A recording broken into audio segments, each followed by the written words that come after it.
네, 조 바이든 미국 대통령 당선인이 백악관 인선을 추가로 발표했습니다. 트럼프 대통령의 불복 행보에도 정권 인수 작업에 속도를 내는 모습입니다. 워싱턴 연결해서 소식 들어보겠습니다. 이경희 특파원. 네, 워싱턴입니다. 네, 바이든 당선인의 최측근으로 꼽혔던 흑인 하원 의원과 여성 선대본부장이 핵심 요직에 기용됐다고요? 네, 조 바이든 미국 대통령 당선인은 비서실장에 이어서 백악관 핵심 참모들의 명단을 발표했는데요. 대선 승리에 주도적 역할을 한 바이든 당선인의 최측근을 점진 배치했습니다. 도널드 트럼프 대통령의 불복 행보에도 정권 인수 작업에 속도를 내는 모습인데요. 바이든 당선인의 연설과 광고 제작 등에서 주도적인 역할을 한 수석 전략가 마이크 도닐론을 백악관 선임 고문으로 기용했고, 바이든 당선인의 절친한 친구이자 부통령 재임 당시 비서실장을 지낸 스티브 리체티도 고문에 내정됐습니다. 민주당 경선 당시 캠프 공동선대위원장에 이어 인수위 공동위원장을 맡은 흑인 인사인 리치먼드 하원 의원은 백악관 대외협력실장에 발탁됐습니다. 44살 여성으로 대선 캠프를 성공적으로 진두지휘했다는 평가를 받는 딜런 선대본부장은 백악관 부비서실장에 내정됐는데 백악관 운영을 관장하게 될 것이라는 관측이 나옵니다. 흑인과 여성이 포함됐긴 했지만 모두 핵심 측근들인데요. 이를 두고 뉴욕타임스 등 현지 언론은 바이든 당선인 역시 자신이 절대적으로 신뢰하는 참모들을 곁에 두는 데 우선 가치를 둔다는 점을 보여주는 대목이라면서 대선 공약대로 인종, 이념적으로 다양한 출신 배경의 인사들로 주요 직책을 채우라는 압박에 처해 있다고 분석하기도 했습니다. 네, 한편 트럼프 대통령은 조금 전에 자신의 임기 내에 이라크와 아프가니스탄에서 미군을 추가로 철수시키라는 명령을 내렸다고요?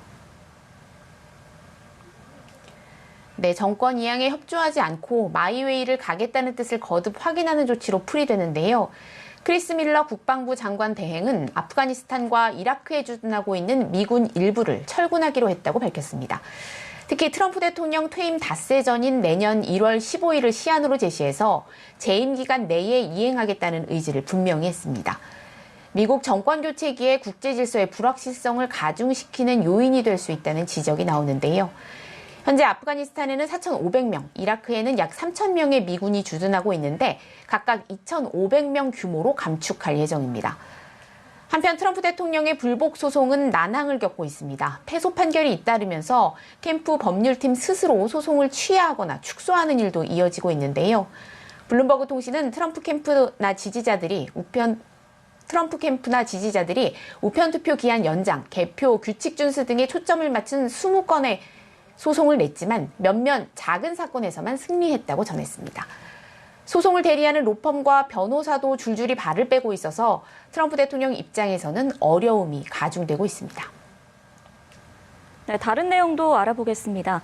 미국이 해군 함정에서 쏘아올린 미사일 요격기로 대륙간 탄도미사일 ICBM을 격추하는 모의 시험에 성공했다고 밝혔다고요? 네, 미국 미사일방어청은 남태평양 마셜군도에 있는 탄도미사일 방어시험장에서 모의 ICBM 요격 실험에 성공했다고 밝혔습니다. 하와이 북동쪽 해역을 향해 ICBM이 발사됐고 이지스 탄도미사일 방어 시스템 장비가 장착된 미 해군 구축함이 ICBM의 궤적 자료를 입수해 우주 공간에서 격추하는 시험인데요. 종래 격추 시험은 지상에서 요격 미사일을 쏘아 올리는 방식으로 진행됐지만 이번엔 해상에서 발사된 요격기로 ICBM을 격추했다는 점에서 차이가 있습니다. 존 힐 미사일 방어청장은 이번 시험 결과가 믿을 수 없는 성취이자 중요한 이정표라며 해상 기반 요격 시스템이 예상치 못한 미사일 위협에 대항하는 대비책을 제공할 것이라고 말했는데요. 국가 이름을 적시하진 않았지만 북한의 ICBM 위협에 대비한 것이라는 게 외신들의 평가입니다. 북한은 최근 ICBM 발사 시험을 하지 않고 있지만 바이든 당선인의 취임을 전후로 도발에 나설 수 있다는 관측이 나오고 있는데요. AP통신은 미국이 수십 년간 미사일 방어 시스템 구축에 속도를 내려고 한 주요한 이유는 북한의 ICBM과 핵무기 개발 때문이라면서 이번 요격 시험 성공이 북한의 특별한 관심을 끌 것이라고 평가했습니다. 그러면서 이번 시험이 중국과 러시아로부터도 우려를 불러올 것으로 예상했습니다. 지금까지 워싱턴에서 전해드렸습니다.